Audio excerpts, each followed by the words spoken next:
खुलुमबाय स्टुडिअ राकेश रामसियारि कमाबारि भिजिडिसिआ लामानि हाग्रा दाननायनि हाबाफारि लादों। बेजों बैजों बयजोंबो मदद होलायनायनि थांखिजों धोनस्री बियाबनि सिङाव थानाय कमाबारि भिजिडिसिनि मासिगिरि मुस्रि जितेन बर' बिथांनि नाजानायजों लोगोसे भिजिडिसिनि दैदेनगिरि आरो रायजोनि मददजों भिजिडिसिनि सिङाव थानाय PWD एबा गामिनि लामाफोराव हाग्रा जानानै थानायखौ दानस्रांना होनाय हाबाफारि लायो। बे हाबाफारिखौ ओनसोलनि रायजो राजाफोरा गोजोननाय फोरमायो आरो साबायखर बावो। बे हाबाफारियावनो धोनस्री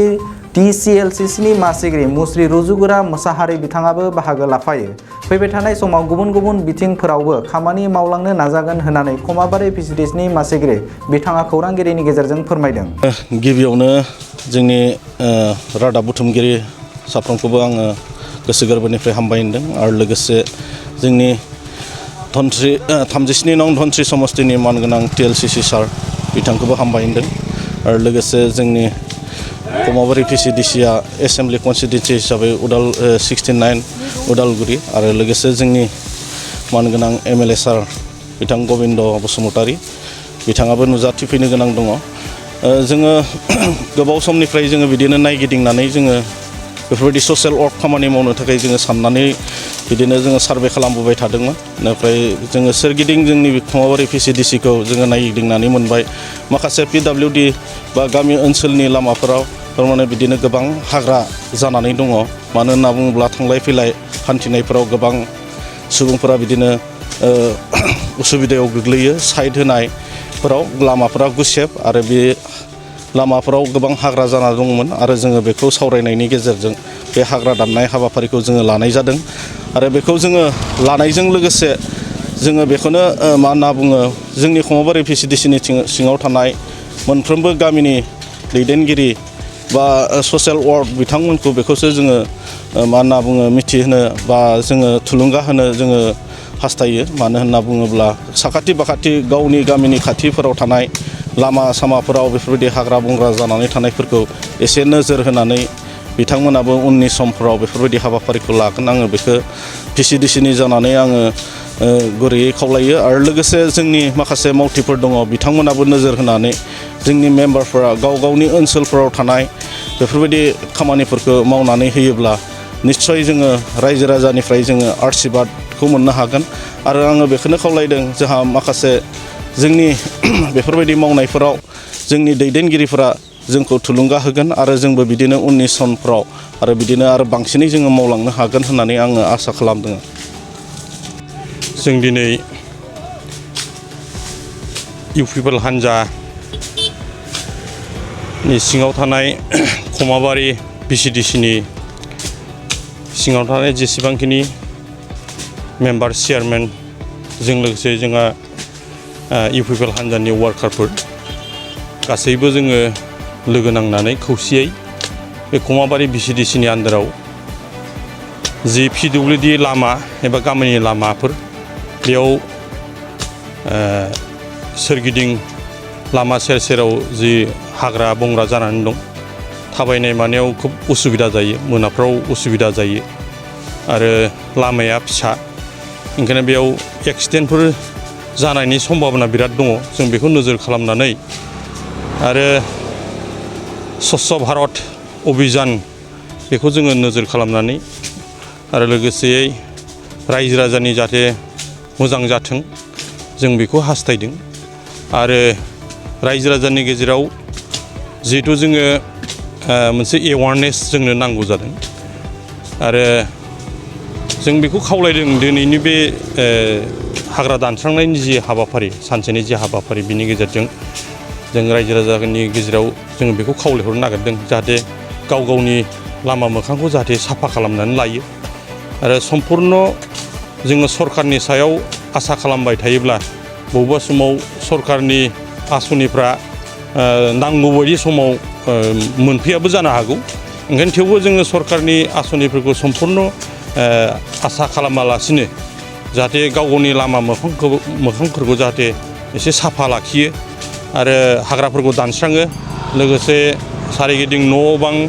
जाहाथे ड्रेननि बेबस्था बा दाखोर दालाफोरखौ जाहाथे साफा खालामो जों बेफोरखौ एसे रायजो राजानि गेजेराव मोनसे एवारनेस लाबोनो थाखाय आरो रायजोफ्रा जाहाथे बेखौ नोजोर होगोन जों बेखौ हास्थायदों आरो जों आसा खालामदों फैबाय थानाय दिनाव जोङो बेबायदिनो गोबां VCDC बा गोबां एरियाफ्रावबो बेबायदि साफाय अभियान जुदि लाबोनो हायोबा निस्सय जोङो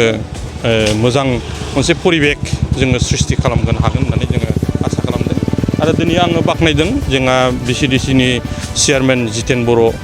आरो भाइस चेयारमेन उइलसन दैमारि बिथांमोननि दैदेननायाव जि मोनसे साफाय अभियान बा सानसेनि जि सामाजिक जि हाबाफारि बेखौ दैदेननायनि थाखाय आं बिथांमोनखौ बाख्नायनाय होदों आरो बिथांमोननि खामानि मावनायखौ आङो मोजां मोननानै गावबो माने देहाजों लोगोसे मोदोम गारनानै आङो बेयाव खामानि मावनायाव आङो हेफाजाब होफैदों आरो बिथांमोनहा बेबायदि ससियेल वार्क सिगांफ्रावबो मावबाय थादों आरो उनावबो मावलांबाय थानो जाहाथे हाथों बिनि थाखाय आङो बिथांमोनखौ मोनसे मा होनो गोसोआव बोलो होनाय हिसाबै आं गावबो दिनैहाय बेयाव जगदान खालामफैदों। लामानि हाग्रा दाननाय साफा खालामनायखौ लादोंना बेनि अनगायै गुबुन हाबाफारि? बिनि अनगायै जोङो सिगाङाव जायफोर गरिबफोर न'खरफ्राव सोरहाबा बोराय बुरिल' दं आरो सोरहाबा फिसाय गैया माने गथ' गथाय उन्दै दं बिसोरनोबो जोङो जे न' बां लुना होनाय बा सोरनोबा एसे सहाय होनाय बहाबा साफा सानै माने मावरिया गथ'फोर दं बिसोरनो मालाबा ड्रेस गांसे गांनै बायना होनाय नङाबा न' गंसे लुना होनाय सोरनोबा एडमिसन लानानै होनाय जों बेफोरखौबो एसे मावनो थाखाय जों आखायाव लादों आरो मावलांबायबो थागोन जों बेखौ सेस्था खालामो। पुरुनिया हाफागाव एरियायाव बिदिनो लामाया फ्राय हाग्राजों बुंफबनाय बादि होनजायो फ्राय दा बेखौ एसे नायनानै खमाबारि VCDCनिफ्राय माने एसेब्लाबो लामानि सुबिदाखौ मोजां जाथों होननानै बिथांमोनहा मावफैबाय बिनि थाखाय जोङो माने गामिनि जानानै जों मावनो हायाखैब्लाबो दा बिथांमोनहा मावफैनाय हिसाबै जोङो जोबोद मोजां मोनदों खारन मोनागुना लामा सामा माने गोबां हिनजावफोरबो थाबायनाय जायो किसु सुबिदाबो मोनो बिसोरबो हाग्रा बंग्रानि थाखाय खिन्थु दा जाबादि नुदों माने एसे बाख्नायथावना जानानै फैदों आरो बिथांमोनहा मावफैनायनि थाखाय। गोबां नुदों माने कलेजाव थांलाय फैलाय खालामनाय फरायसाफोर। औ बिसोरबो फ्राय बुंनो थाङोब्ला मोजाङानो मोनबाय दा बुंनो थाङोब्ला दा बर'नि थाखाय जों बेफोरबायदि गावजों गाव गावनि एरियाखौ एसे मोजाङै लाखिलायोब्ला मोजां जायो हिसाबै माने मोजां जादों आरो दा आंबोथ' मा बेसेबां बुंबावनोखाय आं बेखिनिखौनो बुंनानै दोनथ'नाय जासिगोन। जुदि बिदिनो मोजां जुदि किसु खामानिखौ मावलाङोब्लाथ' किसु उननि थाखायबो मोजां जागोन होननानै आं सानो बेनिखाय जुदि बबावबाफोर मोनोब्ला मावबावोब्ला एसे मोजां जागोन होननानै आं सानदों आरो। मोनसे गोजोनथाव खौरां गोजोननि नोगोर क'क्राझाराव थानाय बाजार इन्डिया आरो MRM हस्पिटाल साखाथियाव बड'लेण्ड थेरापिस्ट सेन्टाराव थुब्ला ब्रह्मआ गुबुन गुबुन रोखोमनि सानाय सुनाय गोनां सुबुंफोरनि थाखाय फाहामथाय होनाय जायो जेरै जान्जि सानाय हान्थु सानाय गोदोना सानाय आदै सानाय आफादावदै सानाय जानजि जरा सानाय खर' सानाय सिनस्रि जरा सानाय बैफोरबायदि सुबुंफोरनि सानायफोरखौ फाहामथाय होबोगासिनो दं। सोरबाफोर बे बेरामाव गोग्लैनाय सुबुंफोरा बे खाबुखौ लानो हागोन। गोबां मिन्थिनो थाखाय नैबे जानबुं नङाव फन खालाम 9974030738।